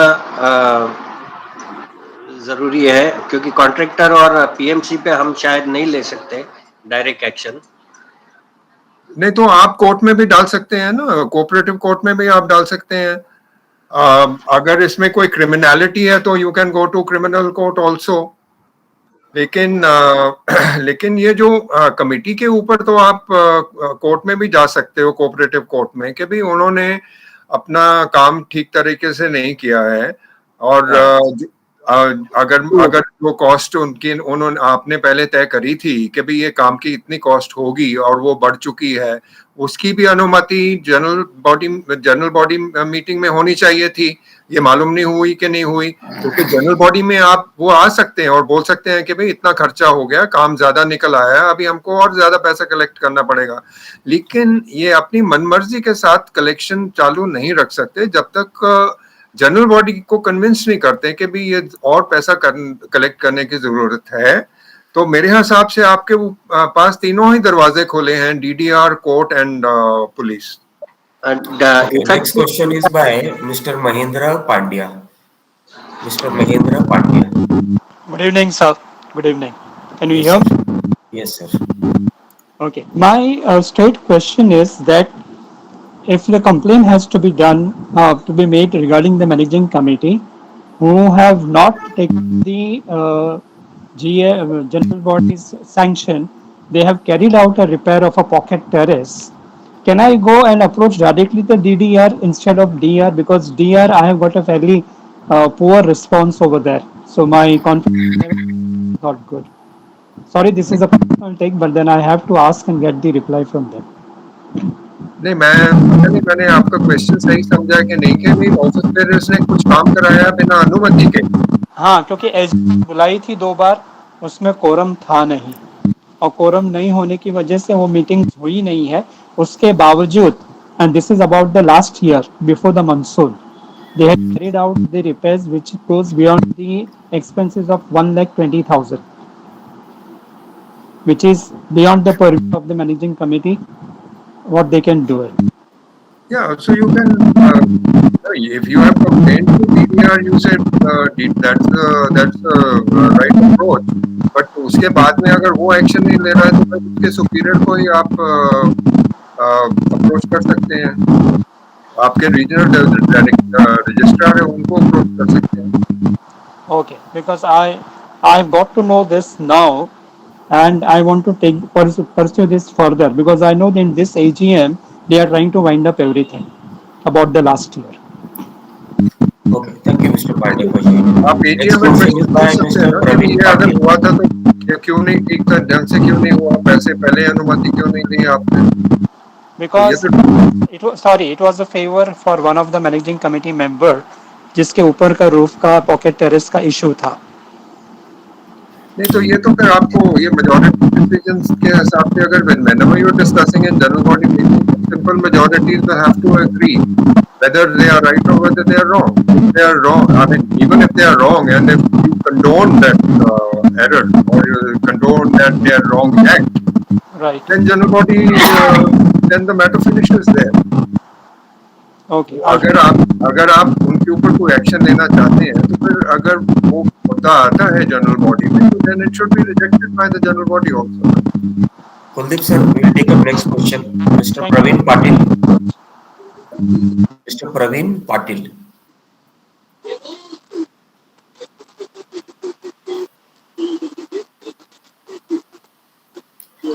Next question is. Hello sir. Hello sir. हाँ पूछिए, आपका वीडियो ऑन करिए. वीडियो ऑन करता हूँ, 1 सेकेंड. हाँ तो सर मेरा एक क्वेश्चन था कि हमारे सोसाइटी में आप एक्चुअली वीडियो ऑन करिए फिर आ जाइएगा. आप वीडियो ऑन करके फिर आ जाइएगा. Next question is video on है सर. हाँ बोलिए. तो मैं एक्चुअली कमेटी मेंबर हूँ. हमारे सोसाइटी में टोटल 106 फ्लैट है. ऑलरेडी उसमें से 104 लोगों ने पार्किंग परचेस किया है. 2 लोगों के पास परचेस नहीं किया तो बिल्डर का अलॉटमेंट लेटर नहीं है. तो क्या कमेटी उन लोगों को मतलब लीज पे पार्किंग दे सकते हैं क्या? एक्चुअली क्या हुआ कि उसके रिगार्डिंग एसजेएम हमने बुलाई थी और एसजेएम में भी ये पॉइंट डिस्कस हुआ, लेकिन पूरे सोसाइटी ने उसको मना किया कि उनको फोकट में पार्किंग अलॉट करने के लिए. एक तो लीज पे दे दो, नहीं तो परचेस करो, ऐसा पूरे सोसाइटी का भी कहना है. तो उस कंडीशन में कमेटी में क्या करना चाहिए? नहीं, पार्किंग आपकी है, मतलब इनफ पार्किंग है. जैसे अगर 106 फ्लैट है तो 106 पार्किंग है क्या? हाँ एक्चुअली अभी 11 पार्किंग रिजर्व में है.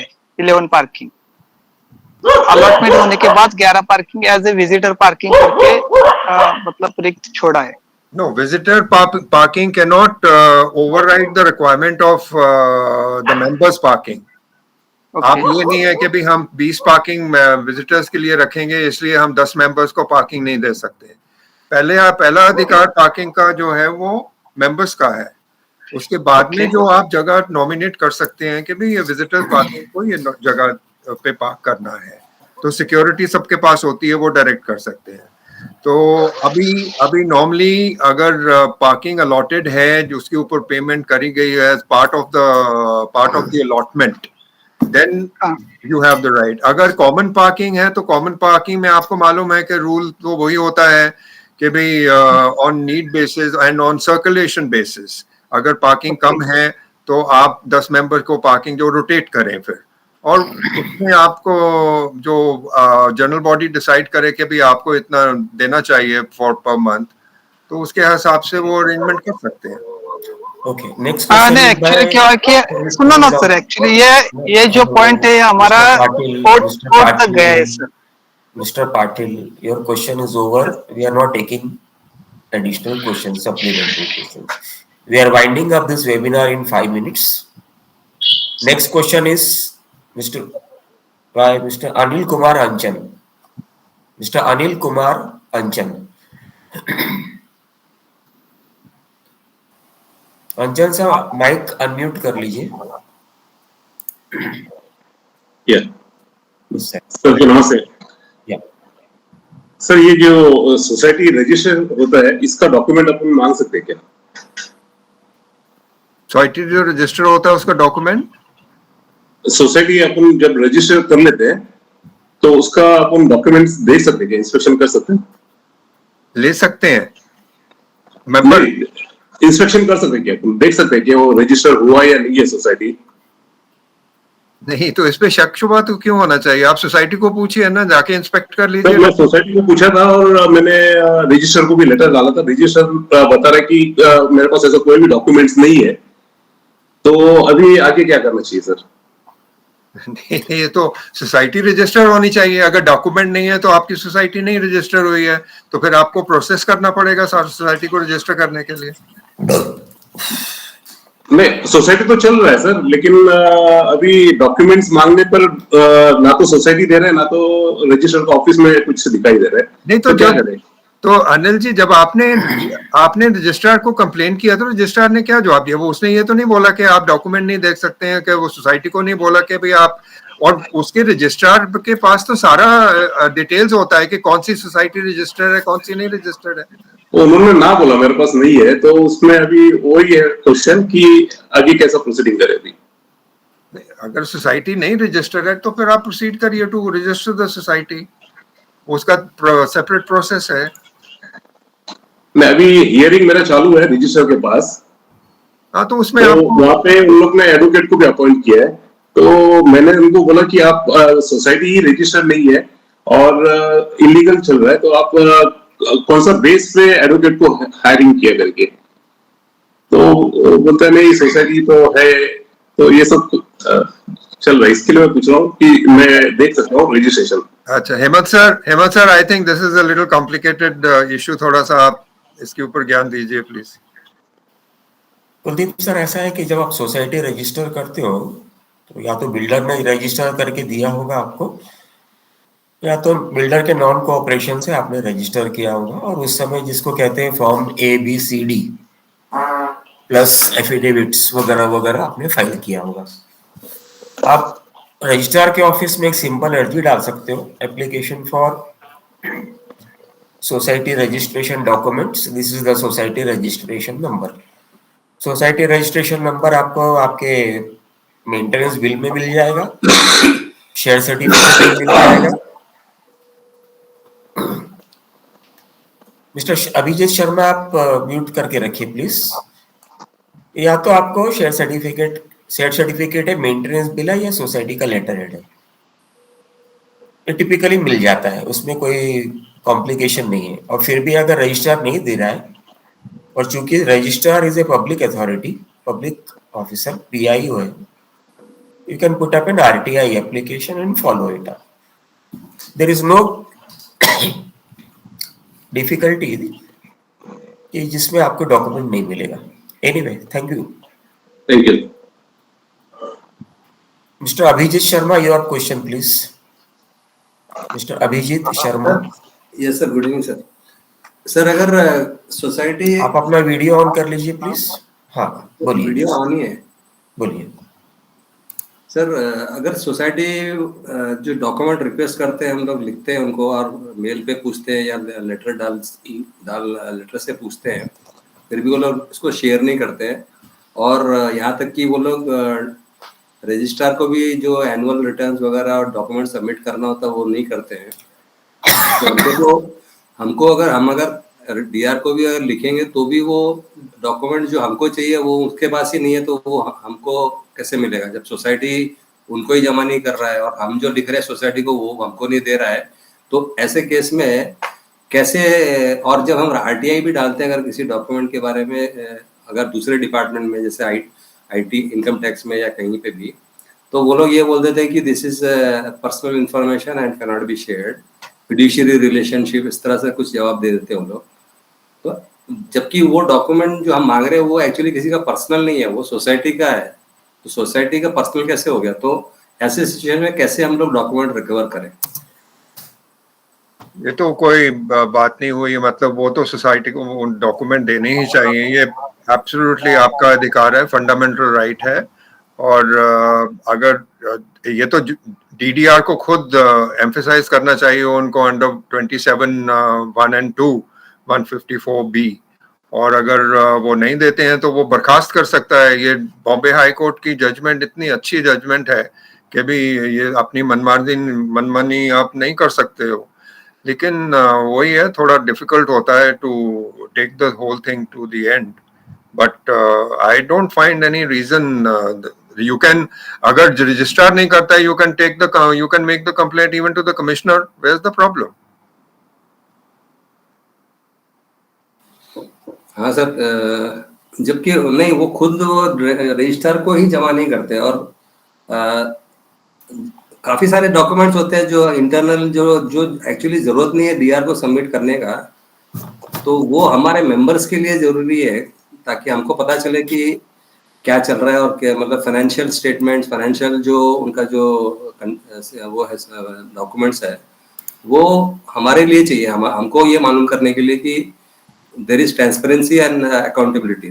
तो वो लोग दे आर नॉट अकाउंटेबल और दे आर नॉट। तो आपके मुद्दे बेसिकली अभिजीत जी, आपके मुद्दे दो हैं। एक, society is not forwarding the returns which they are supposed to. हर साल उनको ये जो होते हैं ये डॉक्यूमेंट्स फॉरवर्ड करने पड़ते हैं रजिस्ट्रार, उसके वो नहीं कर रहे हैं, तो आप उसकी कंप्लेंट कर सकते हो कि साहब आप। डीआर भी क्या करता है, वो नोटिस इश्यू करता है, लेकिन ज्यादा कुछ आगे एक्शन नहीं होता है। तो इस सिचुएशन में हम क्या कर सकते हैं, मतलब या तो क्रिमिनल का कंप्लेंट फाइल कर सकते हैं ये सोसाइटी एमसीज के अगेंस्ट में, या फिर हाईकोर्ट में रिट पिटीशन फाइल कर सकते हैं डीआर को भी मेंबर बना के, पार्टी बना के। I don't know. I don't think that you should go directly to High Court. High Court में पैसे बहुत लगते हैं and all that. तो first you should try and resolve the issue administratively. आप रजिस्ट्रार नहीं करता है तो आप रजिस्ट्रार के ऊपर का अधिकारी जो है, आप टू कमिश्नर आप उसकी कंप्लेंट कर सकते हैं। And there is a Civilian Servants Act also, under which dereliction of duty is also punishable. आप उसके ऊपर भी अगर मंत्रालय में डालेंगे कि भाई ये डेरिलिक्शन ऑफ ड्यूटी कर रहा है, ये अधिकारी जो है अपना काम नहीं कर रहा है बराबर से, तो उसको पूछताछ हो सकती है।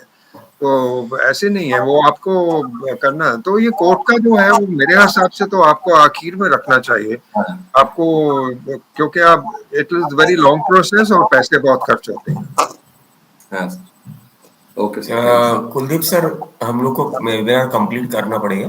वी हैव लगभग completed our time frame, and I'll take up one last question because Mr. Hiren has already asked and we interrupted him. Mr. Hiren, are you still there?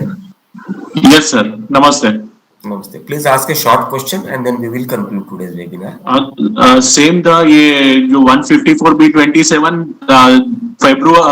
मार्च में सर ने भेजा था, उसके बाद कुछ आगे फर्दर एक्शन हुआ ही नहीं है कमेटी में।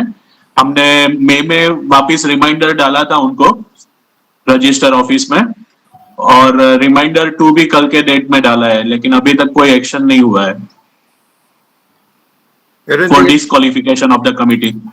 नहीं, ये तो आपको करना पड़ेगा, परसू करना पड़ेगा, और नहीं तो आप अगर मान लो कुछ हो ही नहीं रहा है तो जैसे बताया था कि आप अंडर 146 भी डाल सकते हैं, उसकी हियरिंग करके आप इनको प्रोसिक्यूट भी कर सकते हैं। अच्छा, तो वो थैंक यू। 146 कहाँ देना है कंप्लेंट? डीडीआर के ही देना पड़ता है, जेटीआर डीडीआर, वो ही इनको सुनाई करते हैं और सुनाई करके आदेश देते हैं। Okay Kuldeep sir, thank you for lecturing us today. आपने बहुत बड़ा योगदान दिया है आपके तजुर्बे का। I am sorry all friends कि बाकी लोगों के प्रश्न नहीं ले सकते, और किसी दिन ले लेंगे, और कभी फ्यूचर के वेबिनार में कुलदीप सर को फिर से इनवाइट करेंगे। And thank you once again Kuldeep sir for sharing all your experiences and knowledges. Now with the permission of all our friends here, we will conclude today's webinar. Thank you all friends for attending and supporting this knowledge and experience sharing webinar. Wishing all friends a healthy and peaceful life forward. Thank you all friends. Thank you. Thank you. See you next time. Thank you sir. Bye.